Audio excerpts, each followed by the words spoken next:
Apple has just released their new iPad Pro with cutting-edge Ultra Retina XDR display, a new M4 powerhouse chip housed in an incredibly thin and lightweight 5.1mm aluminium design. What do I think after the first month as an everyday user with this half iPhone, half MacBook device with a Pencil Pro and keyboard upsell?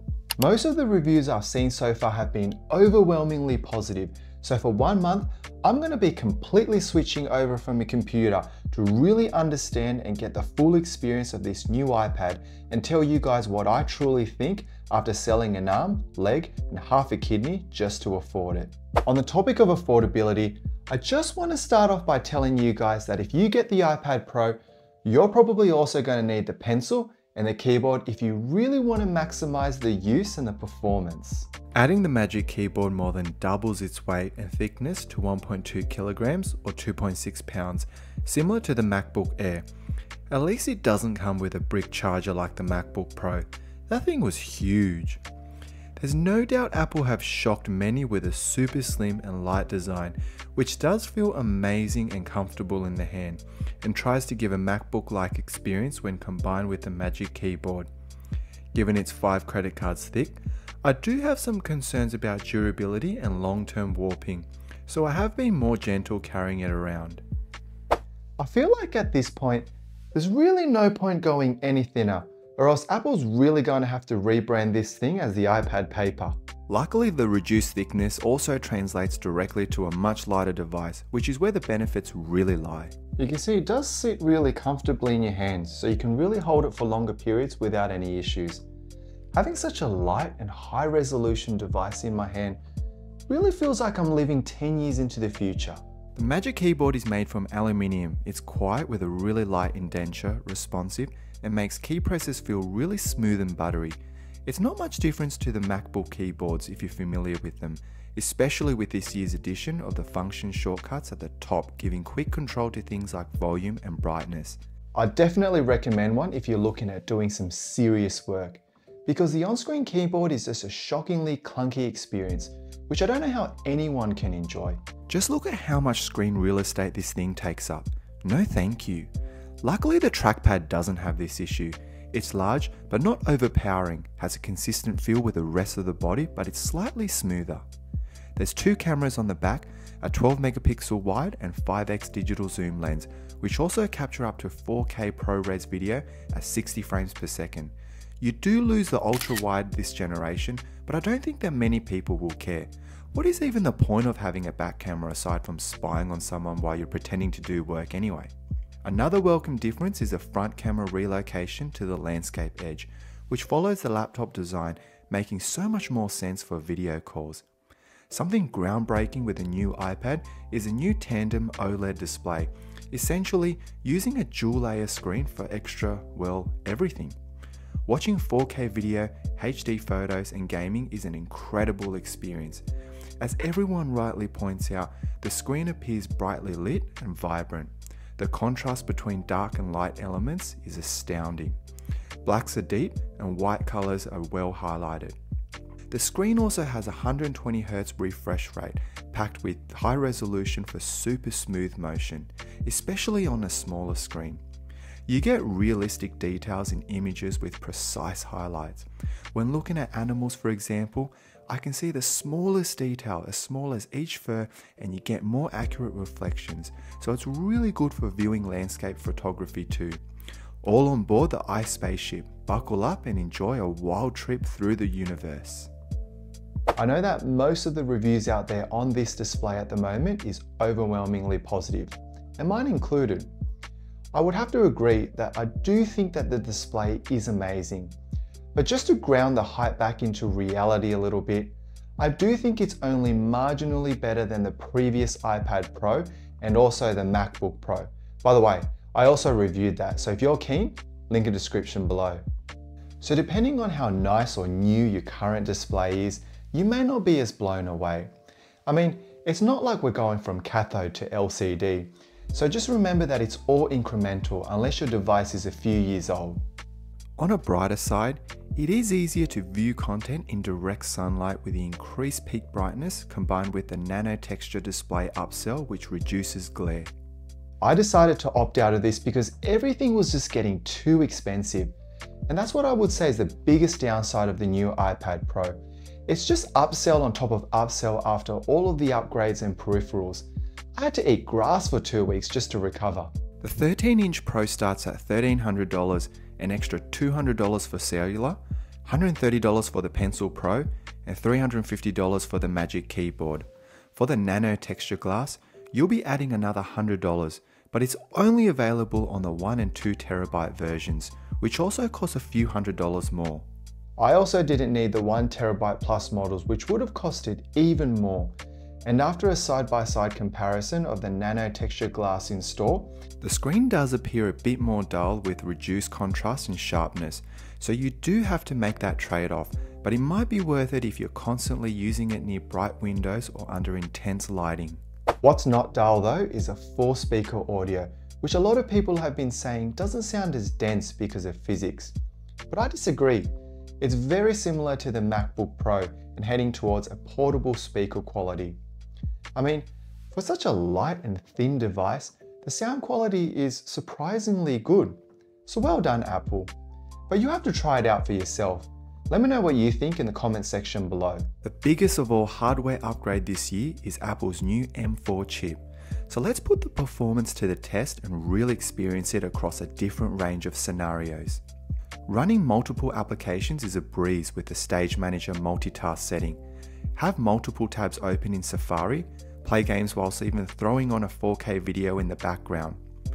But doing so will drain the 10K mAh battery much faster, which Apple claims to last an average of 10 hours with general use. This has actually been pretty accurate for me.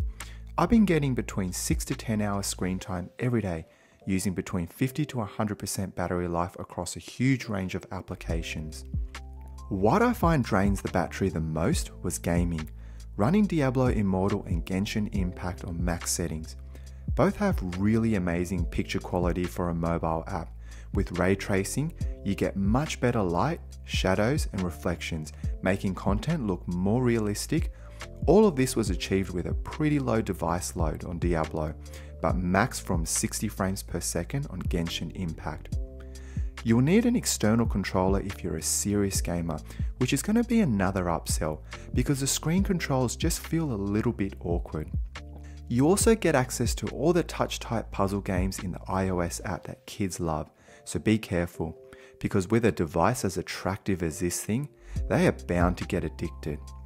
But not as addicted as teachers, graphic designers, artists, and annotators will be with the new Pencil Pro, which is the real unique feature of the iPad that really separates this from other Apple devices. What's new with this year's version is a rollable barrel which replicates a real-life strokes in motion, like you're actually painting with a brush. Responsiveness is great with a light double tap and squeeze control that really provides a nice vibration feedback and lets you easily switch pen styles, brush types, and colors.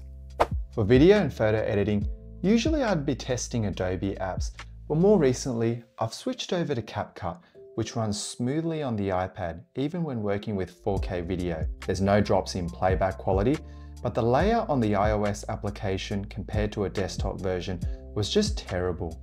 Video editing may be okay on shorts, but not very good for long-form video. We ran some tests to benchmark the processing power against other devices to get an indication of speed. Look how far it scores above other iOS devices, and even against the Mac, it's placed slightly above the base model MacBook M3 Pro, thanks to the cutting-edge silicon. Even on a graphics test, it blew all other iOS devices out, putting it slightly just behind the M1 Pro. There's no doubt that the hardware upgrades this generation is nothing short of amazing. But what for? What are we even harnessing with all of that power in the iPad? Just to set things straight, I haven't been a tablet guy for a number of years, given smartphones and laptops are just becoming so good that they're eating into the middle from both directions, which is where the iPad sits. With all the announcements, I thought I'd give this year's version a go. Just for a month, just to see what all the hype is about and if I can be convinced that this thing can really replace an ordinary computer. The biggest differences in experience between a MacBook and the iPad is the operating system and applications within it. iPad uses iOS, which is pretty much like the iPhone, designed with simplicity and touch in mind, but losing access to the more powerful applications and games on the MacBook or PC. This might be preferred for a more basic user who's looking for simplicity and something familiar with the iPhone. But if you have slightly more complex needs, like connecting multiple devices, coding, playing high-end games, professional video editing, or if you just want slightly more sophisticated multitasking in general, the MacBook is still going to give you more versatility, better control, and access to more range of powerful applications due to its operating system. Once you go Mac, you can't go back. Multitasking on iOS iPad is quite clunky compared to the MacBook experience. For example, when you open new applications, it puts all others away to sleep in the background unless you manually add another window. And the controls to do this is also a 2-click process instead of being all laid out on the left-hand side, which was really annoying. Navigating around just feels like it takes longer overall. Office Suite apps glitch more often and respond slower when trying to use it seriously for work. And file management is non-existent. In saying this, I don't think the iPad should switch to the MacBook operating system. The iPad operating system is really easy to use, being so similar to an iPhone.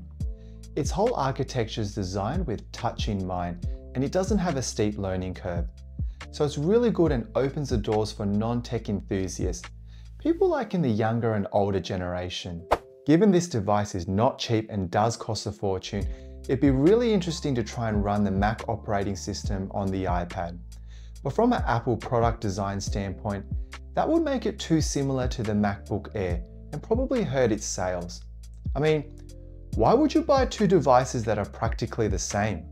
There just isn't enough exclusive apps that are unique enough to make the iPad a compelling purchase.